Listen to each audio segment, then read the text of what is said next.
This is I Pierce the Toast. I'm Sean. And I'm AJ. Let's make some toast.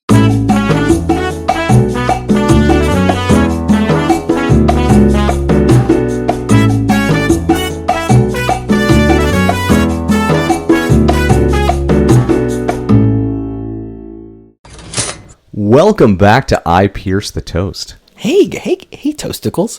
Again, he keeps saying I pierce the toast, and you guys all know what I'm about to say because we say it every fucking episode. I know what I'm about to say. What are you about to say? Why are you speaking? Hold on. Don't step on my shtick.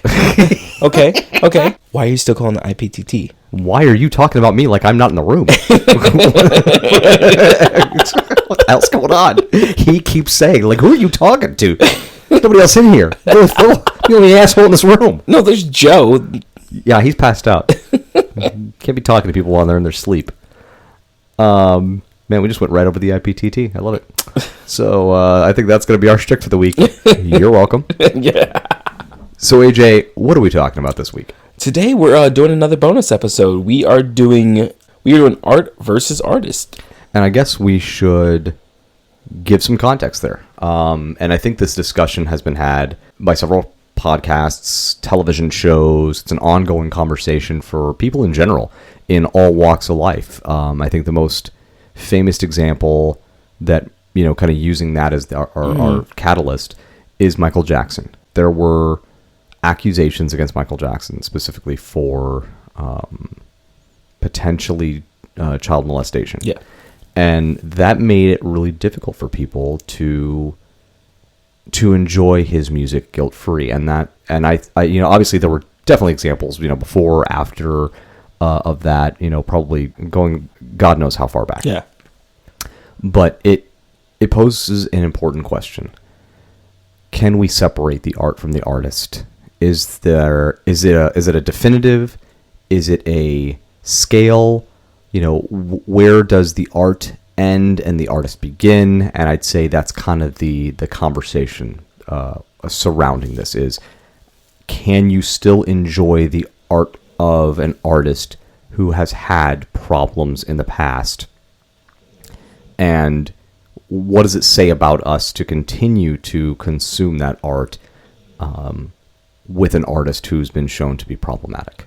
Well, I mean, one thing that I will always say is that if I am at a club, and if you're at a club, I will usually ask the question, if you're at the club and Bump and Grind comes on, are you A, going to tell the DJ to stop playing, or B, are you going to sing the song? I'd say this is a ridiculous scenario because I would never be at the club. I mean, we've gone to karaoke, and that's kind of a That's not the club. That's singing shenanigans. If you are out and about and you hear Bump and Grind, I don't about. Do you listen or do you sing the song Bump and Grind? I think I remember vaguely the lyrics to Bump and Grind, but I didn't know there was actually problems with who's the artist of Bump and Grind. I gotta be honest. R. Kelly. Oh, that's R. Kelly. Yeah. Oh, okay. Oh, yeah. Dear God, you are white. Yeah, a little bit. I don't. Thanks for noticing. No wonder you're not talking to me in the room. No wonder you're talking to some imaginary third person. You don't even realize I'm here. I'm so freaking white. I'm blending into the wall. Jesus. No, you're not blending right now. You don't have your greeny meanies on. You want me to record my greeny meanies? Yeah. The joke there, for everyone that doesn't know, is that sometimes Sean he wears these very small little boxers, and today whenever I came in, that's what he was wearing. I thought that's what we were recording in. I was like, all right, we're doing this. For my fellow military people, they're not boxers. They're what's, if you're in the Army, they're called Ranger panties. And if you're in the Marine Corps, they're called silkies. That's what I wear for underwear. They are greeny meanies. And AJ calls them my greeny meanies. Well, going back to our actual conversation, like I said, if you ask that question, when you're at a club, are you going to listen to R. Kelly, or are you going to listen to Bum and Grind and sing along, or are you just going to tell the DJ to turn it off? Most people will say, I'm just going to sing the song. And that kind of goes along with what we're talking about now, where we're saying, are you going to turn the movie off just because you see someone on screen that's problematic? And so I'd say with that, I think we can dive right in. So I'd say those are two solid examples from the music industry. Michael Jackson, R. Kelly. And I've I think we both divided these up into kind of 3 separate categories, Yeah. and we'll get to those eventually and discuss some actual real life examples. But I'd say let's dive into the kind of philosophical questions that surround this first.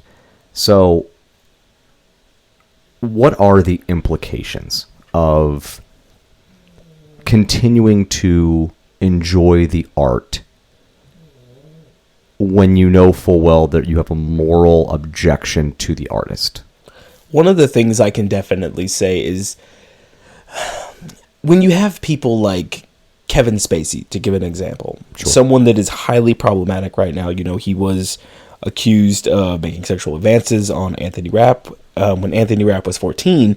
More allegations have come forward, but then he tried to disperse them by saying, oh, but I'm just a gay man, and we were just supposed to deal with that. But whenever you have movies that he's in, and you see movies like K-Pax and American Beauty, Beyond the Sea, The Usual Suspects, all of these different movies, whenever you're watching them, are you really supposed to look at it and go, I can't watch that because of the artist? And I think the implication, at least for yourself, is, are you really taking a moral stand, or are you going to just try to enjoy the moment? I really don't know how to reconcile that sometimes. And I think he's a good example because I don't know about you, I have a hard time enjoying Kevin Spacey movies now. So it's not even it's not even a conscious decision for me anymore of I refuse to watch Kevin Spacey movie because of what Kevin Spacey did. So, you know, not even taking some sort of ethical stance. It's more just I see him now, I almost feel betrayed by him. Okay. You know, I watch, and you know, it's because my understanding is this behavior didn't stop, you know, when he was a young man and doing this to Anthony Rapp. My understanding is that there were other victims that came forward as well. So this isn't something that, you know, and I'm certainly not excusing age as some sort of justification for his actions by any stretch of the imagination. It's not, but you know, at least in my mind, I have the empathy to somehow offer forgiveness, leniency, whatever you want to call it, to someone who, as they've grown, has realized the mistakes of their past and tried to make adjustments in their behavior. But that's not Kevin Spacey. Yeah. You know, clearly he, you know, using the example that you gave, instead of recognizing that what he did to Anthony Rapp was wrong, he thought it was a problem of him being gay. I was like, okay, well, I'm just so you guys know, I'm gay, so that's why this is somehow okay. It's like, no, it's not the sexuality part. It's the you know, against his will and him being underage part. That's kind of the issue we're having here, Kev. But now when I watch, I think House of Cards, that's my, you know, prime example there, because it's one of his most recent work, and it's very Kevin Spacey heavy. You know, this isn't like, you know, Usual Suspects where we get lots of other characters / actors. It's very big Kevin Spacey. I have such a hard time watching it now because it just gives me a visceral reaction to watch him and think, oh God, you piece of fucking shit. See, that's really the only movie, or sorry, that's the only TV show, I guess, at that point that I can say that I watch him in and I go, oh, you're a piece of shit. And it's not because of, and this is going to sound awful, but it's not because of the fact that what he did was so, you know, egregious. Egregious and terrible. It was the fact that as a viewer, you kind of feel robbed. Yeah. Yeah. Yeah, because, I mean, the show, if you've ever seen House of Cards, is a fantastic show. It really is. It was phenomenally made. It was very well performed. Absolutely. And I think, at least with Kevin Spacey, it's one of those things that whenever I watch him on the screen, I had already viewed all the movies previous. Like, I had already seen K-Pax. I had already seen Beyond the Sea. I had seen all these movies with him in it. So I had already built up some type of feeling towards those movies. So whenever this came out, it's not like I was watching House of the Cards. When House of Cards came out, I was in the midst of trying to be entertained. I was in the midst of trying to delve into that story, and that story's gone now because you can't go there. You can't continue that with what he had done. But the stories were already there before with Kevin Spacey. Interesting. At least with Kevin Spacey. I'm not going to say that's with every single artist, but at least for him, because he has, and it's not him as a person. I guess technically it would be him as a person. It's his acts don't just discount his talent. And I think that's the big thing, is because you can have talent and still be a problematic figure. And I think that's really what we're going to delve into today, especially when we talk about like Ezra Miller. Now, let's let's kind of shift here to a less, I don't want to say harsh example, because, the behaviors that we're talking about could be considered horrific for a number of reasons and really should warrant more, quote unquote canceling, if you would. But obviously Kevin Spacey, he doesn't have a career anymore. So, when you go back and you watch those films, there is the potential to support that person financially or monetarily because, the residual checks don't stop. Yeah. But you're not really supporting their career anymore because there is no career. But when we use an example like Woody Allen, who continues to have a career, at least does he really? Tell. I believe so, yeah. I mean, he still makes movies and plays and things, as far as I know. I guess I haven't really delved into any of his recent work. I mean, I probably have. I just didn't realize it was Woody Allen. Well, you said Ezra Miller is... you'll have to remind me, who's Ezra Miller? He's the new Flash. Oh, okay, perfect. Well, he still has work, correct? Yeah. See, it's kind of weird because he had the Flash. They didn't just cancel the movie coming out. I think it's because that's what Warner Brothers is really banking on to set up their universe. But his domestic abuse charges, his burglary, disorderly conduct, and the Hawaiian karaoke bar. And then I think there was something along the lines of like imprisonment or something like that. Well, I can't remember some of those things took place even like there were some of those things and he was already starting to be seen as problematic, and then some of them really became problematic. But my understanding is, as far as quote unquote canceling, he's not canceled. He's still working, right? See, that's where it's weird. Is you would think that he would be canceled, and I don't know if they're still putting him in stuff because it's so recent of the really horrific side of what he's done. For the sake of argument, let's assume that he's obviously since the new Flash film is coming out later this summer. Let's assume that he is still working. So that comes into play in supporting his work, you are still supporting his career. So how do you feel about that? That by going to the movie, because obviously I don't know about you, I want to see that movie. Yeah. And I don't, and as I'm sure you can tell, I didn't know anything about Ezra Miller. So I'm not going to have that visceral reaction like I had with Kevin Spacey. Because to me, that's a great juxtaposition. I grew up with Kevin Spacey. I wanted to trust Kevin Spacey. In some instances, he was a dad, like he was in American Beauty. Even if he was a problematic character, he was still, he was in K-Pax. He was this fun, maybe alien guy.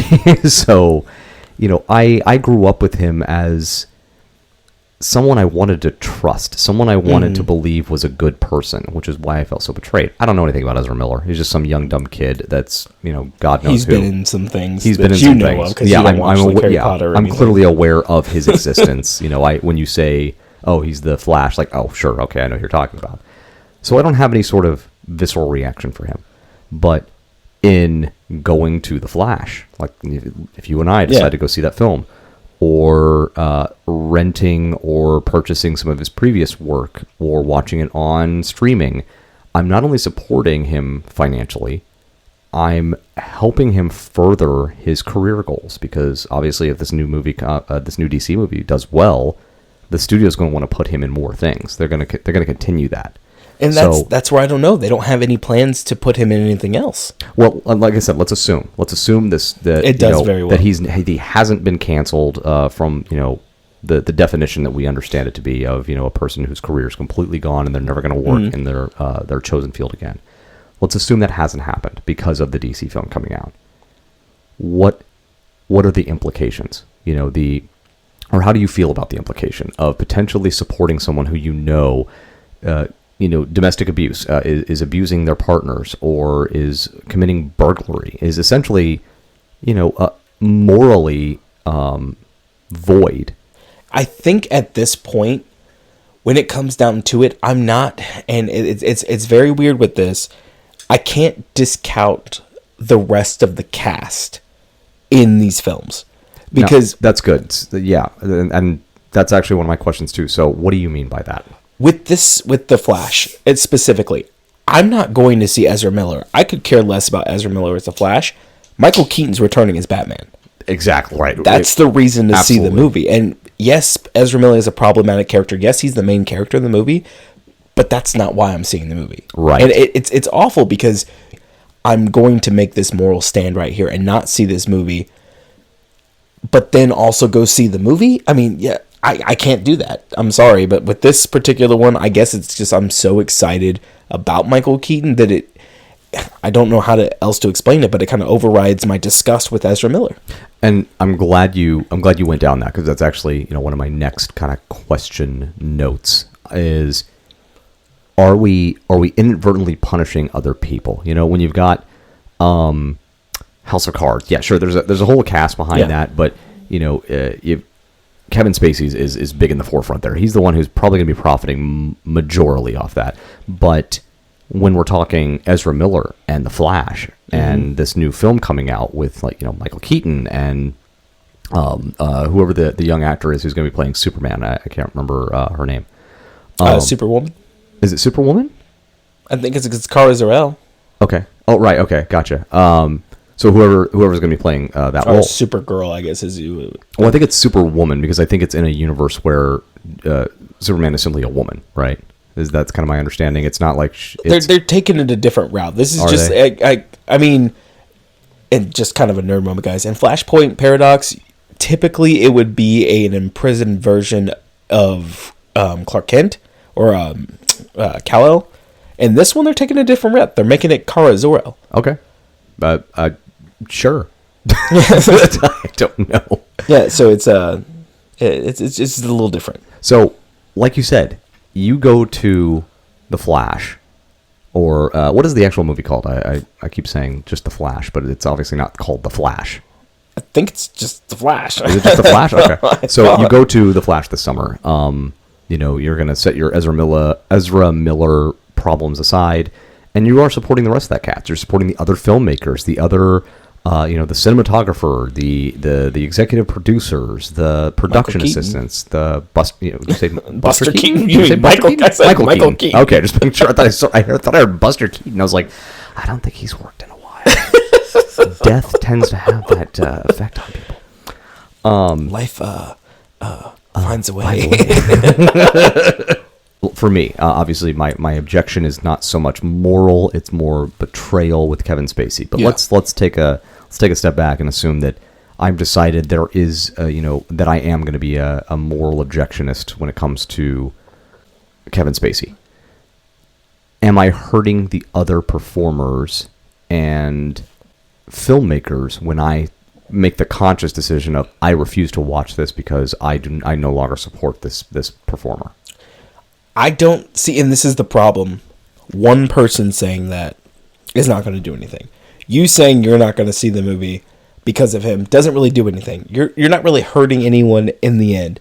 Now, if there's multitudes of people that say that they're not going to go see this, that's different. Well, and I think that's kind of what I'm setting up here. Is okay. Me deciding to do it in as a part of kind of and I hate to use the word, but it's what it can be sometimes, a mob mentality of people who have decided to cancel a particular performer. In all of us making that decision, are we not, as a collective, hurting the other people that were involved with the project outside of that problematic person? Are we not punishing them for the actions of that one individual?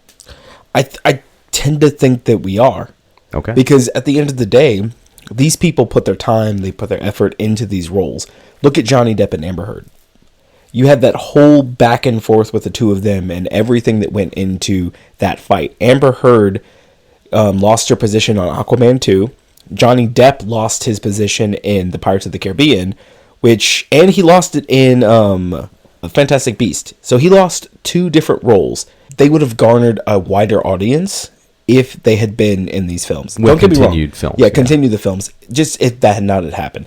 Am I saying that Amber Heard or Johnny Depp are not problematic? Am I saying that both of them would have, garnered the same amount of viewership?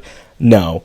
But when it comes down to it, they are hurting the cast of the other ones. Because, look at what they had to do with Fantastic Beasts. They had to cast Mads Mikkelsen instead of Johnny Depp, which had to change the story and everything like that. Sure. And I don't know who they recast, or even if they did cast anybody else in Amber Heard's role. But I thought she was cast in the second one. I don't think she's in. I think they took her out of the second one. I thought she was in the second one, but she wasn't going to be in subsequent ones. I'm not really sure. There's only been one. I got to be honest. No, that's what I mean. Is like they cast her in the upcoming one, whatever the number 2 was going to be, but they decided against casting her in subsequent ones. I guess she still is signed on. I did not realize that she was still signed on for the second one. Never mind. Because and the only reason I remember that is because I, of course, was a little surprised because with everything that happened, I assumed that she wouldn't be cast again. But there's a great example. I'm glad you bring that up, and this is where we take this even a layer further. So now we've kind of said, it's not really fair to not support those people, but now you have Amber Heard, okay? Let's assume that, and this is obviously one of the more harder problematic ones because it's actually a sides thing. Yeah. It's some people taking Johnny Depp's side, some people taking Amber Heard's side. And what we're seeing from both of them is problematic behavior towards both, each other, past relationships. They're both problematic figures in this Kramer versus Kramer situation. Knowing that Amber Heard is a problematic person, let's, kind of use this as an assumption of she is as much or if not more in the wrong than Johnny Depp. I not necessarily what I personally believe, but just assuming that. I don't really want to go into my beliefs on the Johnny Depp Amber Heard because I don't want to end up on the cancel list. So assuming that she is as problematic or more so than Johnny Depp, what does that say about the moral position of those who continue to work with her? So using, what's the main person in Aquaman? Jason Momoa. Using Jason Momoa as an example, or any of the other actors or performers or filmmakers that are involved with Aquaman 2, knowing full well the kind of person that she is. Does that say something about them and thus give us a better license to say, there's a reason we cannot watch this film. These people are morally objectionable in their own decision to work with this person. See, I think whenever you go into that argument, you have to really look at yourself as well, because you can't really hold... we do this all the time. We put our artists on a pedestal, and we hold them to a higher standard than ourselves. I'm not going to stop going to work just because I don't agree with what someone says or the kind of the person that they are. Because at the end of the day, you have a job to do. You don't know their lives. You don't know what they need to do. You don't know what their financial situation is. So Jason Momoa not being in this movie because of the things surrounding Amber Heard, I can't really say for sure whether or not that's bad or good because I really don't know his personal situation. I don't know.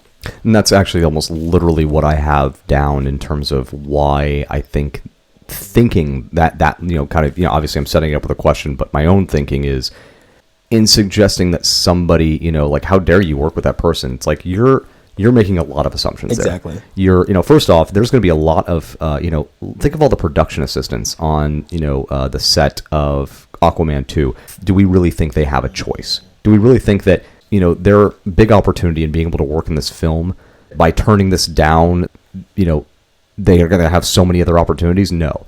The way the film industry works is if they say, well, I have an moral objection, I refuse to work on this film. It's like, great. You're probably never going to get another film job again. Yep. They don't have that luxury. Now, Jason Momoa, maybe. Somebody that high up, he's that big of a name, he's got that much money. He has a little bit more of that luxury. But of the kind of of the people that are likely involved in that film, he's probably one of the only ones that has that luxury. The rest of them, this is the job. I have to sometimes work with disgusting human beings. I'm sure people thought the same thing when they worked with Woody Allen. It's like, well, in this industry, if you haven't gotten your big break yet and become a household name like Scarlett Johansson, you're going to take what you're going to get. And you're going to hope to God that this is the thing that can, catapult you into being able to make those decisions. But if you can never get to that point in the first place, you're never going to have the luxury to be able to say, I don't want to work with that person. I have a moral objection. And I think we forget about that. And I love your example of, bringing it to the everyday life. How many of us really have the financial luxury to say, I refuse to work at this job because of this one person. Exactly. Now, if your company is just an entirely shithead company, sure, that's a little different. But that's not what we're talking about. We're talking about there being that one problematic person that you are working with on set. And in this case, she's not even the main character. So it's we're not even talking like a Kevin Spacey film where, or continuing to work on House of Cards after finding out what happened with Kevin Spacey. We're talking about this person who just also happens to be in the film. Well, I will say that when it comes down to what you were just saying about these other people, we don't really know what they have going on. They might not be able to do that. You got Willem Dafoe, Patrick Wilson, Dolph Lundgren, who is in Rocky. You have all of them in this movie. I'm pretty sure they can get other roles. They're all going to be in Aquaman 2? Yeah. Fuck, I'm really going to want to watch this movie. See, and that's the problem. It's like, whoever was in charge of this filmmaking, when they realized that Amber Heard could potentially be a problem for getting butts in seats, they probably went out and were like, okay, get a Willem Dafoe, get a Dolph Lundgren. That'll get butts in the seats. And you know what? Fucking, I hate the fact that they're so goddamn right. Because, yeah, that all you had to say was Willem Dafoe, and it's like, just give me my ticket. So, think about what just happened with Jonathan Majors. I mean, this is very recent. It's still developing as we're talking right now. So, okay, before you go into that, remind me, who is Jonathan Majors? Jonathan Majors was just in Creed 3. So he was opposite Adonis in the movie. Okay. So Michael B. Jordan's character, the really, really buff one. I guess I'm forgetting who this is. He was also in The Harder They Fall, which is he portrayed Nat Love. He was also, or you might know him from like the Marvel universe as Kang the Conqueror. Wait, was he in? He's in Ant-Man. Yeah, he was in Loki. He was the that one guy that was just there with the glasses. That like, he was. I know him, and I'm trying to remember what I know him from. Was he in? This gonna drive me crazy now. Lovecraft Country. Lovecraft Country. Thank you. That's yes. Jen and I actually watched that on, was that Showtime or something? I think, or HBO. So yes, I did watch that. Okay, that's where I know him from. But yeah, he's been in quite a bit. He's actually had a pretty phenomenal career. What's going on with Jonathan Majors? So he was arrested recently for assault allegations. Basically, he had seemingly beat up a 30-year-old woman. He supposedly choked her and all these other things, and it's coming out that maybe that didn't happen, but now it's looking like it did, because there's more allegations that are still coming out, and people are dropping him left and right. His manager, I think, dropped him. The agency that like helps him with his career dropped him. Disney's talking about dropping him from Marvel things because he was supposed to be Kang the Conqueror. They're setting this up for the next phase of the Marvel Universe is centered around him, and they're dropping him left and right. When it comes down to it, are you going to stop seeing movies and TV shows with him in it because of this? It's so recent. And that's where I have a lot of problem. And I guess it's, for me, it kind of comes down to this idea of, I don't have the energy. And I know that's somewhat of a cop-out, but I don't. I don't have the energy to go, okay, well, before I see this film, so Jonathan Majors, prime example, had no idea about these allegations, hadn't heard anything about it. My news feed is mostly, what's going on in the Middle East and what's happening in Sudan right now. That's the kind of news I subscribe to is, international news. The only time I even delve into entertainment news is for our podcast. So I probably would have gone through my life never knowing about Jonathan Majors. And so that comes to the question do I have a moral obligation to, before I start watching a film, go through and make sure I know who all the problematic people are and use that as a decision factor in whether or not I, watch this film. And I just don't have the energy. I don't have the energy for it. I don't have the energy to do it with companies either. Mm-hmm. People are saying, well, you can't do this company. You can't go to this.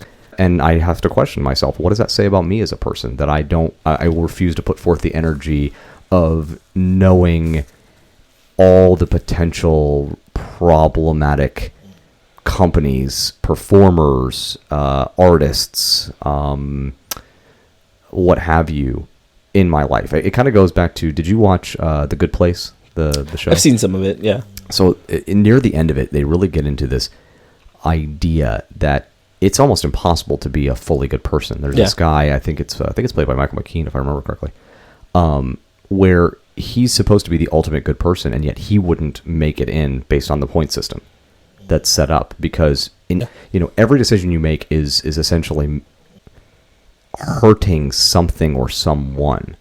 So, for me, it's just, I became so overwhelmed with it of like, I don't know how to be a morally sound person in this world, because no matter what you do, you're probably hurting somebody. You're supporting child labor in a third world country. You're supporting slave labor in Africa. That's how I feel about the entertainment industry as well. Jonathan Majors had no idea. And now it's like, it's not that I don't care that he's doing that, but again, it's not Kevin Spacey. I didn't have some sort of like this. It's like Ezra Miller. Ezra Miller. Ezra Miller. We'll use that from now on for our warm ups. Ezra Miller. That's my my thesis, if you will, is, do I really have the energy? And if that makes me a horrible person, I guess I just kind of have to live with that. We all have to find our moral lines, and I guess that's my next question. Where is the line? Do you have a line for yourself where you say, no further here? And I'll give us an easy one. For me, and I guess Kevin Spacey. It's Bill Cosby? Yeah, I guess flat out consistent rape / child molestation. I don't know. It's like, I just can't. Bill Cosby, he literally spent years putting drugs in people's drinks to make them incapacitated to perform sex acts on them. Kevin Spacey preyed on 15 at the time? 14? I think 14, yeah, 14. Anthony Rapp was 14. And I don't know, for me, that's a step too far. And same thing with Bill Cosby. He's in, for me, the category of Kevin Spacey. I want to listen to his old albums. I want to watch his old films. I loved Leonard Part 6. I can't watch it anymore because when I see him, it's just, I feel betrayed by, and maybe that's the problem, is because, especially like somebody like him, because he gave us this image of the nice Huxtable dad, and it turns out he was a monster. Well, think about this. I will ask you a question really quick. Do you like Smallville? I do. Oh, are you talking about the Allison Mack? Allison Mack and the one that played Lana as well. There's something going on with her too? Well, not something going on with her. It's the same thing. It's the cult. They were both in the same cult? Yeah, they were both in the same cult. Yeah, Lana, I think, got out, if I understand correctly. Like, she actually got out, and she obviously made better sound decisions. But yeah, they were both originally in the cult. So, see, for that, and that's where I have some forgiveness, if you will. If Allison Mack had started the cult and been the cult leader, I don't think I could be as forgiving. Mm-hmm. But I've seen what cults do to people. I've seen not Waco. Heaven's Gate? Heaven's Gate. That's a great example. These people literally were so brainwashed into believing the Heaven's Gate story. And for anybody that doesn't know, with Heaven's Gate, and I can't remember his name, and apologies, but I certainly encourage looking it up more, because it is morbidly fascinating. This man convinced these people that Hale Bopp, Marshall Applewhite convinced his followers that Hale Bopp was going to pick them up and be their salvation, but in order to do so, they had to shuffle their mortal coil. And so he had them all drink Kool-Aid that killed them. And they're just getting into this a little more.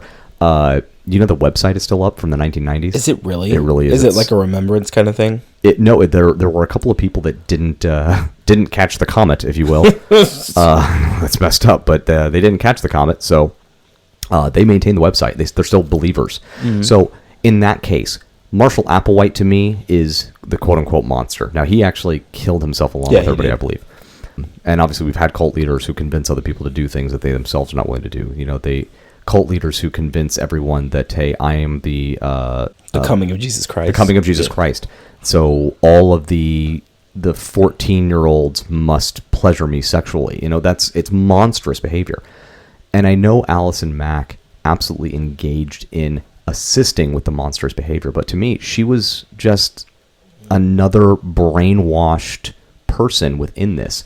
So I'm not saying her behavior is excusable. Mm-hmm. She's in prison, and unfortunately, she belongs there. She does. She belongs there for her role in this. But at the same time, I have some empathy there, because I've seen what these cults do to people. I've seen how it convinces people to go so far against their own moral barometer because they've been offered this belief, and it's been brainwashed into them to commit these egregious acts. See, I don't think I can forgive her that easy. I guess this goes back to, again, what you were saying about Kevin Spacey. I grew up watching, Smallville, and I grew up being like, oh yeah, she's just the fun friend next door. Yeah. And the fun friend next door was selling women basically to this cult, like this cult leader, Keith Raniere. And it's like, no, I can't just forgive that.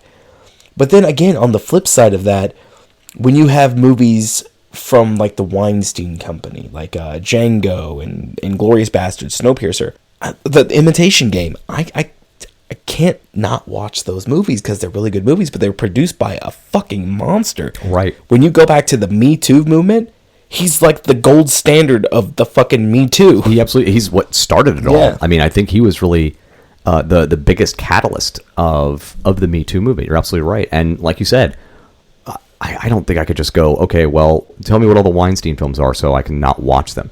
Because, again, he's going to financially benefit from us continuing to watch that. I even thought about, like, watching Snowpiercer again the other day. I can't remember. It wasn't even in response to this podcast. I was just thinking about Snowpiercer. Like, God, that was such a incredible, dystopian film. I really want to rewatch that. And plus, it's got, what's her name? The one that plays the angel in Constantine.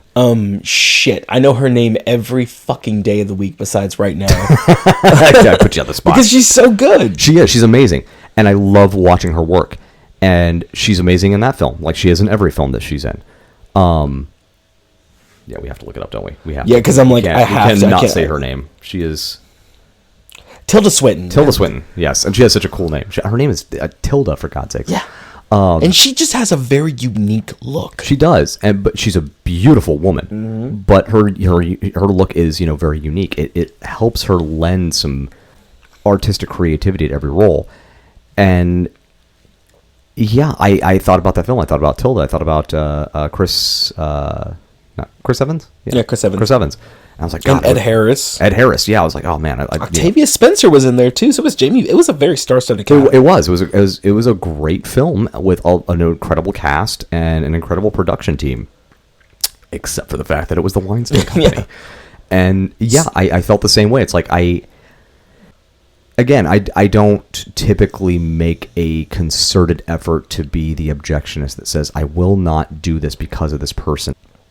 I guess with film, it's like it really just comes down to this inner voice in me. Is it a Kevin Spacey or a Bill Cosby where I say, okay, I can't do that. I can't, because I'm literally watching them. And maybe it's the ADHD. I don't know, because obviously with ADHD, you're able to kind of ignore problems that aren't right in front of you. It's almost a perk. So with Weinstein, obviously, if Harvey Weinstein was literally in the fucking movie, I don't know if I'd be able to watch it. Then I'd probably be like, I can't watch this. Like, my stomach would turn at the sight of him. But that's the crux of the problem. You're saying that there definitely is a line. Oh, there absolutely is a line. And that's the problem. Is you say that you won't watch Kevin Spacey. You say that you have a visceral reaction. Bill Cosby.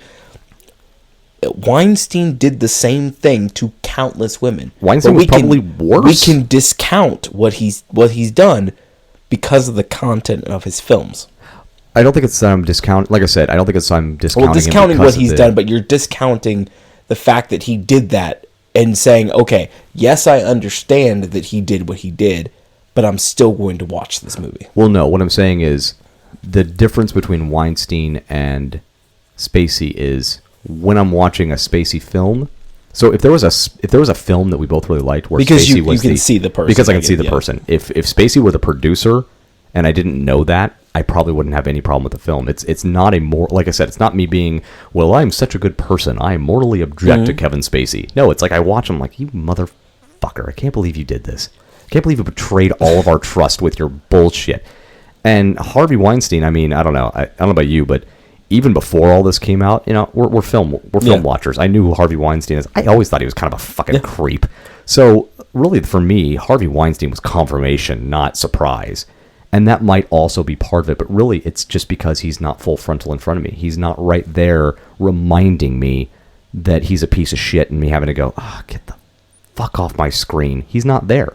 He's got a little bit in the beginning where they let us know that it was his company. And then the rest of the film, I don't have to be consistently reminded by him. And I think that's what it is for me. It's do I have to be reminded by the presence of this person who, has to be in this film and to be this constant reminder of what they did? One of the things that I will say, along with the line, is that it seems to be that when you talk to people, the major line that everyone has is rape, child molestation, different things like that. I want to say, and I could be wrong here, it seems that there's a lot of people that will overlook, or at least can overlook, domestic abuse and murder and petty crimes. That does seem to be, just societally, and I'd say from even the company perspective. So let's take ourselves out of it for a minute, because I'm exhausting myself with my moral ambiguity and kind of hating myself a little bit after this. But and I honestly, if you're kind of following along with us as an audience, and you're sitting here doing the same thing to yourself, going, God, am I a piece of shit? No, you're not. I want to reinforce that. Did you say, yeah, you are? Burnt piece of toast. You're terrible. But I want to reinforce that you're not a bad person. If you're feeling even a little bit bad that you might be supporting someone who's problematic, I think that means that you have a good moral compass. It's just that, it kind of goes back to what choice does a certain performer have in being in a certain film, or what choice does AJ have in going to his job knowing that somebody's problematic works there. Really, in our media choices, what choices do we really have? We have a lot of choices, but there are so many problematic people, you could probably find a reason not to watch every single thing that you've ever enjoyed. Yeah. So I'll kind of leave that as our ender as far as AJ and Sean go. Now let's step out of that and let's talk about the companies themselves, because I think you're right. The companies themselves don't seem to have a problem with domestic abuse or burglary or murder. Or murder even. Yeah, sure. Matthew Broderick. Yeah. Poor Broderick. But he did. And now his was accidental, if I remember correctly. So, yeah, it was accidental. He says he doesn't even remember what really happened, but he did kill 2 people. He did kill 2 people. Now, again, accidental. There was no intent there. We're not talking Robert Blake, who who may or may not have murdered his wife. Yeah, he did. Yeah, he did. 100%. We're not talking O.J. Simpson. Who definitely did, and wrote a book about what the fuck he would do if he did. If I had actually done it, here's what I would have done. Jesus, what a fucking confession. So we're not talking about those. We're talking, Matthew Broderick. We're talking somebody who accidentally killed some people. And as egregious as that is, as awful as that is, he wasn't really held accountable. I think he got maybe, did he even get house arrest? No, he just got fined. Fined 175 pounds American, or sorry, $175 American, or just 100 pounds, just for careless driving. Killed a 28-year-old and her mother. And that's horrific. Yeah. Absolutely horrific. But you're right. The industry didn't really seem to care about that. The industry was like, that's okay. We can still consume Matthew Broderick. The industry did not care that Woody Allen married his own, adopted daughter. They were like, that's okay. We'll keep giving him money and producing his films. They didn't care about Mark Wahlberg. They didn't care about Mark Wahlberg. They looked at his past and said he assaulted a person based off their race. We don't care. We can still invest in Mark Wahlberg. And you're right. And there's no pattern here. No. This would be, I'm sure there's probably someone in a PhD program somewhere who has this as their thesis. I want to have the Sean Connery course is what I want. That's the course that I want to hear about. But tell me about, what would be the Sean Connery course? How he can just continuously just beat people and it's okay. Oh, well, that's just it. We don't really have any confirmed cases of him doing the beating. We just have the... He said he does it. Well, no, he said he believes it's warranted. So I'm not apologizing for what Sean Connery said, but I don't think we actually have any instances of, hearing Sean Connery definitely hit his spouse. What we do have is Sean Connery saying that, I believe what he said was, sometimes a woman likes to have the last word, and then you give her the last word, and then she keeps going, and he believes in that case it's warranted to strike your spouse, which is horrific. It's such a shithead thing to do. There's no 2 ways about it. Apparently, I'm seeing it right now. Apparently, he does have alleged abuse from a past wife of his. And I think that I think Barbara Walters mentioned that afterwards, with that in his previous relationship there were allegations, but sometimes then they just won't stop. Right. Yes. And he did in his Connery voice. but that in his at the time his current relationship, because obviously Sean Connery has passed, but that in his current relationship at the time when he was talking to Barbara Walters, that they had been together like 30 years, and everything seemed to be fine. So, but coming out and saying, hey, it's totally cool to hit your wife, like how is that not the end of his career? Like you said, Hollywood doesn't seem to care about spousal abuse. No, you just told me about Jeremy Renner. Yeah, Jeremy Renner, allegations of abuse against his ex-wife as well. And not only does Hollywood not care about his potential past spousal abuse, he's having kind of a comeback tour right now after his accident. He's doing the circuit and getting a lot of praise and attention for still being alive. I mean, and good for him. I don't want the guy to die. I'm not I hope I'm not a monster, but. Are we rewarding Jeremy Renner by continually saying, yeah, it's okay that you hit your wife. By all means, let's keep you in work. It seems to me, and this just could be me personally, it seems that the companies themselves don't care about the artist doing it. They care about when you speak up. I mean, think about like Rose McGowan, who's a big one. Oh. Everyone has kind of turned against her now. I mean, she came out and said this has happened, but now they're always trying to paint her in a negative light. Corey Feldman. I was going to say Corey Feldman. Yeah, remember how much he said back in the day about the abuse that was going on, and nobody believed him. They called him crazy. I mean, if you look at some of his music videos now, I mean, yeah. Have you seen them recently? I think so. Hold on, we're gonna cut this part because I gotta fucking show you really quick. That's enough. But. How dare you do that to me? What did I do to you? Did I piss in your Cheerios? What the fuck? Do things like that. Do you think that the company's turning against these people? Either, I'm not going to say it causes it, but do you think it exacerbates mental illness sometimes? Yeah, I would. Well, I'd say the whole Hollywood industry probably exacerbates mental illness, let's be honest. I mean, just, stepping outside of this entire conversation for a minute and just hearing about some of the work conditions, the hours, the treatment that some of these performers and filmmakers go through to try to meet deadlines or what have you. Hell, how many films have we talked about where they tried to get it done in 20 days? Yeah. That's insane. And those days are not, 8-hour days. Those are 12 to 16-hour days on the good side. So the industry is abusive. It is. It's an abusive industry. It doesn't treat its, that's why there was such a necessity for unions in the film industry, because, dear God, the amount that they put these people through is ungodly. Bringing that back into the conversation. Yes, I mean, to answer that question, yes.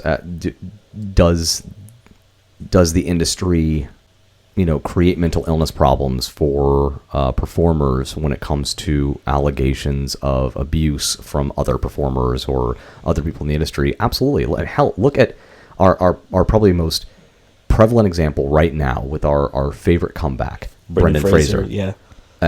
Here this very powerful man, the president of the Hollywood Foreign Press Association, is groping Brendan. And when he tries to say something about it, did we say, okay, well, we need to get this Philip, whatever the fuck his name is, guy, and ask him some questions? No, we said, you know what, Brendan, no more work for you. Well, you're done. The same thing happened to Terry Crews. Absolutely, yeah absolutely. And I think it's like we've been talking about. We've been saying we can kind of separate the art from the artist depending on what happens. I don't necessarily think you can do the same for the movie companies. I mean, I guess you have to, because you can't really just say, I'm not going to go with this movie company, I'm not going to go with this one.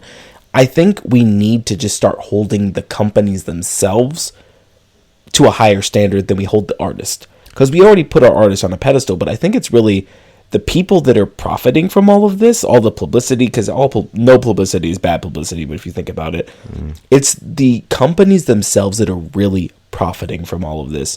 And they're the ones that at the end of the day, they don't really care what goes on with their artists. They really don't. Disney, I guarantee you, does not give a flying fuck about what happened with Jonathan Majors.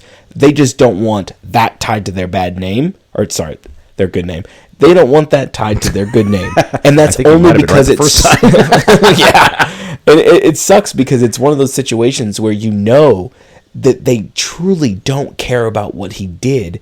It's just he's so big right now, and it's such a hot button topic to discount domestic abuse and everything like that. That's really the only reason. If you went back 30 years, the same thing happens, guarantee you they wouldn't have done anything about it. Yeah, absolutely. And I think you're getting to the crux of the matter, that the problem is the companies themselves. Yeah, the studio. Because it's all about what hurts the bottom line. How much can we get away with before this starts draining money? You know, when it came to Harvey Weinstein, it was like, okay, well, you know, there's no way around this. We're going to lose money. Same thing with Bill Cosby. It's like, okay, as old as he is, he's not producing money for anybody anymore. So it's okay it's okay that we can get rid of him, as opposed to, you know, somebody who's, you know, in the height of their career doing the same thing. But we did see that with Kevin Spacey. Height of his career, you know, he was still very much churning out lots of money for lots of people, yet we were able to go, no. No, you know, we're middle of production for one of the most popular television shows on Netflix. The show that got shows started on Netflix, and he's in the midst of it. And they were like, no, what you did is not okay. We're done here. Jonathan Majors, he's in the height of his career. Kang Dynasty is literally setting up the next Avengers movie, which is one of the biggest moneymakers in the world, and they're ready to drop him. And he is the major villain. That's almost as if you took Josh Brolin and said, you've been Thanos this entire time. Because you're problematic, we're not going to let you be in. Oh, that's big. Yeah. It's the same I thank you for that comparison. I would not have been able to make that, that connection. It's the same thing. So at the end of the day, it's really, are we really praising Disney for making this decision? Or are we really seeing Disney for what they are? And they really don't care. They just know that they're going to lose more money than they'll make if they keep this going, and they just let it go. So I think the conclusion I've come to during this podcast is we can't watch movies anymore. Like, we're done now. Like, just no more movies for anybody. Turn off the recording. No more podcasts. No more movies. It's over. The whole fucking thing's done. We got to reset. No. But I don't know. And this is where I always come to my conflict of, Am I being a part of the problem by continuing to support people? And I think it actually goes back to something you said earlier. You were talking about, well, you know, you're just one person, and that's the thing I try to remind myself. You know, I'm not the Disney Corporation. I'm not a huge conglomerate of individuals that are making lots of money off of, you know, films, and thus have a lot of power and money to be able to make some better moral sound decisions. And maybe that's the problem in this country in general. You know, we're all about the dollar in this country. This is very much a country driven by the dollar. It's not driven by, you know, should this exist? It's driven by, can it exist and can we profit off it? And I think there's no better example of that. There are bulletproof backpacks for children in this country. That is a prime example of a industry that should not exist. In my opinion, we have lost the plot when you can profit off a product created to stop children from being shot while attending school. That product shouldn't exist.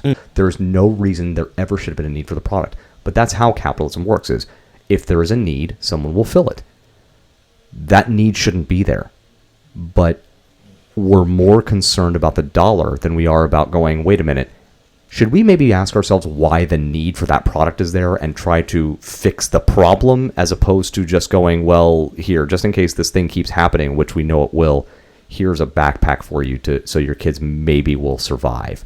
That's fucked up. I mean, turning it back to the Hollywood situation, what you just said is what they do whenever they cancel or whenever they get rid of an artist. They say, yeah, this situation shouldn't exist. We still need our money. Get rid of this person. There you go. Solve your problem. And you're right. And I guess that's another moral objection, or another facet of this is, sometimes is it really the company saying, we have values and that's why we're getting rid of this problematic personality? Or is it, they're starting to cost us money, get them out of here? And I don't want to detract too far and say that it's strictly the company, because at the end of the day, it's these own personal situations that these people have put them in. It is a singular issue that they created by themselves. Yes, the company has to usually take a stance on this, but at the end of the day, it is their problem. They created this. No one told Kevin Spacey to touch Anthony Rapp. No one told OJ to kill his wife. No one told Winona Ryder, I'm sorry, but she is kind of problematic too in some instances. Winona Ryder? No one told her to go steal a bunch of stuff. Yes. Yeah, no one. I know it's one of those things though, but there is a line, and she falls on the side of the line that we're okay with. No one told Mark Wahlberg to go kick somebody's ass. No one told all of these people to do what they did. They did it. They should be held accountable for the actions. But at the end of the day, can we look at what they say and what they do and separate that from what they produce? If we're not going to go with the way of movies right now, we're talking strictly art. Look at someone like Van Gogh. Van Gogh was suffering from so much mental illness. And so if you look at what he did and you buy, or if you really view his paintings and you say all of these great things about them, are you really just saying that you appreciate mental illness? Are you saying that that's something that you're okay with? That's as long as this art is produced, are you okay with that? Or can you step back, look at it for what they did and say, yeah, he was going through something, but this is beautiful. And that's where I kind of see movies sometimes. Yeah, these artists did what they did, but the movie itself didn't come from their domestic abuse. It didn't come from all these different things. It came from a combination of the companies, the other artists. Maybe it came from personal turmoil with this person, but what they produced was beautiful. And I can separate that from that actual person. So I'd say that's kind of the final word for both of us is, and feel free to correct me if I'm wrong, but I think we both fall on the side of, yes, you can separate the art from the artist. Yeah. It can be done. But there are going to be situations for all of us where we simply can't. For me, it's Kevin Spacey. For you, it's Allison Mack. There are just times where we feel almost betrayed by a figure who we may have grown up with, or that we felt was not morally superior, but at least morally sound. Someone who we thought was a decent human being who was simply creating great works of art that we could enjoy. And we're going to feel betrayed by that. And we're going to think to ourselves, not that I'm not going to do this because I'm going to, draw this line and say, here is no further. Because I think what we've ultimately found is go try to find a movie where you don't have a problematic person. Exactly. Do your best. It's probably not going to happen. Now, if you're the kind of person that wants to drive yourself crazy and, try to find every film or review every film and artist for potential problems, every production company, every director, and then decide, okay, because of this, I'm not going to watch it, by all means. I don't have the mental strength. I really don't. I don't have the mental energy to go through every film. I don't have the mental energy to go into Blank Man and go, okay, has anybody in Blank Man done anything bad? Kind of harkening back to the last film that we just did. I don't have that. I don't have that energy. I don't have the energy to go through that and go, is anybody in here problematic? Did anybody in here do a bad thing that I should know about? We didn't get to Jeffrey Jones at all, but I feel like we're wrapping up. Should we talk Jeffrey Jones? I mean, I think we all kind of talked about him on our one episode.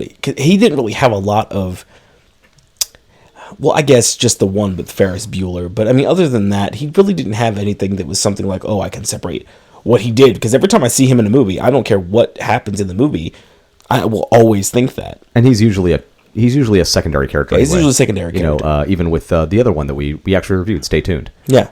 He wasn't the main character. He was definitely a primary character, but our main character was played by John Ritter. Yeah. So, and I hate saying it because it's almost like, did I have some sort of personal connection with the person? Because with Jeffrey Jones, I had no personal connection. It's not that I don't care what he did, but I didn't somehow feel betrayed by him because he wasn't anybody who was important to me as a performer. So now when I look at him, it's like, okay, well, that guy's a piece of shit, yeah, but, he's this secondary character, so I can at least, enjoy John Ritter, because, of course, I love John Ritter. Now, if I had found out that about John Ritter, I probably would be destroyed. Again, it'd be another Kevin Spacey thing, because it's like, fucking not John Ritter, not sweet John Ritter from Three's Company. How dare you? How fucking dare you, John Ritter? But thankfully, that hasn't happened yet. We're still good on John Ritter. Please, nobody come out with anything to cancel John Ritter. I swear to God, if you do, I'm going to be so pissed. What I think we should leave you with, too, is the fact that at the end of the day, if you really want to watch these movies, as long as in your head and in your mind, you can still realize that these people did these things. you don't just discount them. You say, okay, these people did this, but I can't enjoy this film. As long as you acknowledge what they did, I have no personal vendetta against you for that. I think that you can fully enjoy that movie. Just know that they are a problematic person. But if you can look at them and just say, I don't care that they did this, I think that's where I can't support that. That's a good point. Where because you're looking at the person and going, I don't care that they did this. I'm still going to enjoy the movie. There's definitely a problem there. Yeah. Looking at Jeffrey Jones in Ferris Bueller's Day Off and going, so he molested a kid. Who cares? Yeah, he's fine. No, and maybe that's all it is. Maybe that's the key. Because obviously in my mind, my brain wants to have everything be, black and white, yes and no, very, simple cut lines, but it doesn't work that way. That's not life. Everything is very ambiguous. Ambiguous. Thank you. Everything is very ambiguous. Everything is convoluted. Everything is complex. So maybe that's the best key is, knowing what a person has done. If you can stand their work, like I said with Kevin Spacey, I just can't. Yeah, I get it. Yeah, even if I wanted to, even if I wanted to go back and watch The Usual Suspects, I see Kevin Spacey, I'm just like, I can't fucking enjoy this. I just can't. But if you can stand the person because you don't have that visceral reaction, and something that they've done that's been problematic, I think what you said is a great perspective to have. Acknowledge the mistakes they've made, acknowledge the problems that they've created, but then also realize that this art that they've made, it's the theory of the death of the artist. We usually use that for an author in interpreting their work, but we can do the same thing, in my opinion, with the film industry. They've made the art, it's no longer attached to them. It's now for us to enjoy, interpret, and understand. And yes, there's going to be there's going to be the idea that you might be supporting them financially or telling the film industry to put them in more movies because you watched them in this movie, right? When we talk about Ezra Miller. Yeah, Ezra Miller. Yes, that is a risk you take, but the important thing to remember is you as one person are not going to fix the world. So I fucking hate this topic. I like this topic. Well, no, it's fun to talk about, but it just makes me. I think it's important for all of us to do this occasionally, question ourselves, try to understand where we fall in our own moral perspective. But it's hard. It's draining. It's draining to have to ask myself, am I still a good person despite the fact that I'll still watch, Ferris Bueller's Day Off knowing full well what Jeffrey Jones did? Am I still a good person because I'll watch Snowpiercer knowing full well what Harvey Weinstein did? Can I still call myself a good person? And I guess that's the question each of us has to answer individually. I don't think there's a grand answer for us out there that, you're going to get and you're going to be able to feel good about your decision making. I think you're going to have to decide it for yourself and then decide whether or not you can live with that decision. And if you can, obviously you're going to have to make a change. Exactly. You're going to have to make adjustments in your own life. So that got very Dr. Phil at the end. I apologize. Well, I'm glad we took this time to really delve into this topic. I'm glad that we were able to sit down and discuss whether or not this is something that you can do. And I think we're both in agreement that yes, you can. You just have to really be able to look in the mirror and think about what you feel about it. And just because one person wants to watch something that you don't think that they should watch, everyone's their own person. Let them do what they're going to do. So our music is created by Augusto Denise, logo by Arpon Design, mixing and editing by IPTT Studios. And we want to hear from you in your own slice of toast. Tell us about the films that you think we and others should see, actors to showcase, or topics to discuss. You can reach us on Instagram at IPTT_podcast, email us directly at IPTTpodcast@gmail.com, or interact with us directly through the Spotify app. And as we've mentioned before, we have one more bonus episode this month, and then, of course, we'll have one more week off after that. And then AJ and Sean will be right back with our regularly scheduled programming. See you, Toasticles. Thanks for listening.